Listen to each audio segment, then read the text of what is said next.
Pour ce projet, il n'est pas question de modéliser. Là, la modélisation est déjà faite. Vous pouvez donc ouvrir projet magasin.skp. Vous pouvez de ce fait analyser la maquette. Au niveau des calques, des balises, donc on a mur et cotation simplement. D'un point de vue des scènes, il y a une vue en plan, voilà, générale. Une vue générale de travail avec un style classique de base. Ensuite, on a quelques scènes pour l'animation qu'on peut lancer. De ce fait, on peut faire une visite virtuelle de notre projet. D'accord ? Alors, ce projet-là, le but, c'est de gérer des variantes sur un même projet. D'accord ? Donc, on va gérer des variantes grâce aux balises. On va réellement, pas comme le dernier projet sur les cuisines, créer deux projets côte à côte, mais deux variantes dans un même projet. D'accord ? Donc, c'est ce qu'on va faire ici. Avant ceci, on peut peut-être analyser un petit peu le mobilier. Donc, je vais arrêter ici l'animation. Je reviens dans Général Travail. Je vais désactiver Mur. D'accord ? Voilà, donc on a une zone ici dégustation, DVC. Ici, vente. D'accord ? Vente de produits. OK. Voilà. On a une banque ici réfrigérée. OK. Du mobilier, etc. D'accord ? Donc ça a été fait de manière assez classique. Hein. Je vais rentrer dedans. Ici, on a des groupes et des composants. Voilà, à l'intérieur, on rentre, on peut inspecter un petit peu tout ça. Mais rien de très complexe ici. À savoir, peut-être un petit point sur la modélisation de ce type d'objet. Très rapidement, je reviens sur les principes.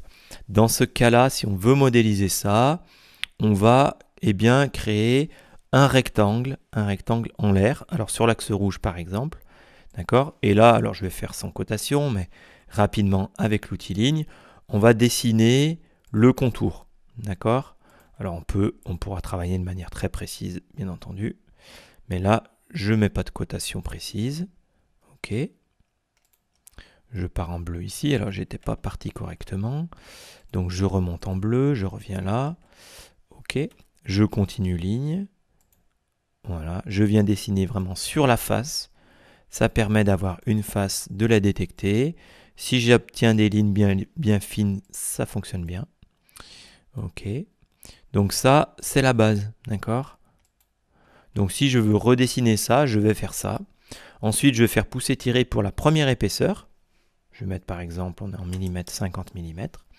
Et puis ici, dans ce cas-là, on peut venir décaler pour faire l'intérieur. Donc si je viens décaler, je vais obtenir par exemple un décalage ici comme ceci.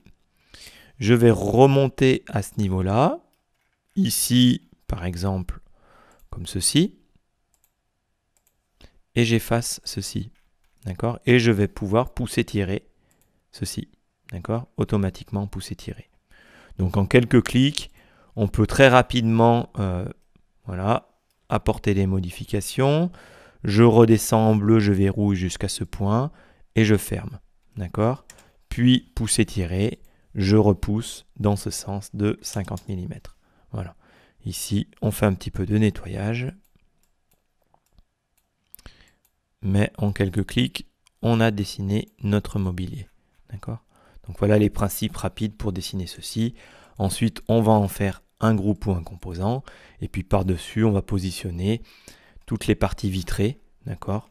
Donc par exemple, en s'appuyant dessus avec un rectangle ici. Voilà, en rouge, on verrouille flèche de droite. OK. Donc si on s'accroche ici, attention, on se déplace un petit peu. On va remonter un petit peu ici. Quitte à par la suite déplacer avec l'outil déplacer simplement, verrouiller en vert, jusque là par exemple, en bleu ici, verrouiller, je verrouille jusque là, je remonte un petit peu en bleu, et puis je peux tracer comme ceci, par exemple, une arête, j'efface, je fais pousser-tirer de 15 mm et je viens coloriser. D'accord ?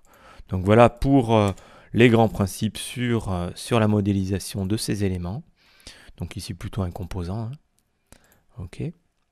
Composant vitrage 1. Ok. Donc voilà, rien de bien complexe ici. Ensuite, eh bien, j'ai inséré des chaises de la banque de modèles 3D Warehouse. Ok. Donc voilà, ici, robinet, ok, évier, du classique. Au niveau des portes, à l'intérieur des portes, si j'active cotation, j'ai ici, en l'air ou en bas, peu importe, des petits bouts de segments qui tracent l'ouverture. Donc ceci n'est pas visible en 3D, mais en plan. D'accord. Ok. Donc je vois bien en plan ici. Si je ne les vois pas, c'est que je coupe un petit peu trop haut. Donc je peux rebasculer ici. Je vois que là, je coupe bien. Je peux activer ici la visibilité du plan de section et déplacer le plan de section éventuellement. Pour l'instant, voilà, on a une vue en plan côté.